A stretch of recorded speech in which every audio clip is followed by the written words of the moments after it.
तुमच्या दर्शनाने निघत होता, कारण येशूचा क्रूच शरीरामध्ये घेऊन उपाशी तपाशी संकटामध्ये हाल अपेष्टेमध्ये अपमानामध्ये तो फिरत होता वध घेऊन. तसं तुम्ही कुणाचा वध घेऊन चालायला?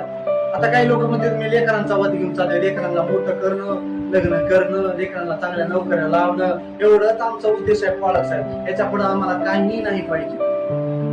देव तिथं समाधानी नाही की तुम्ही म्हणताल माझं हे झालं तर, माझं ते झालं तर आमचं समाधान झालं. तो देवाला ते समाधान नाही. तुमच्याकडे किती पैसा आहे आणि तुमच्याकडे किती बॅलन्स आहे, देवाला ह्याच्याहून देणे घेणं नाही. तुमच्याकडे असला तर बी देवाला देणे घेणं नाही आणि नसला तर बी देणे घेणं नाही. देवाला देणे घेणं आहे तुमच्या जीवनाशी. समजतंय का? देवाला देणे घेणं आहे तुमच्या तारणाशी.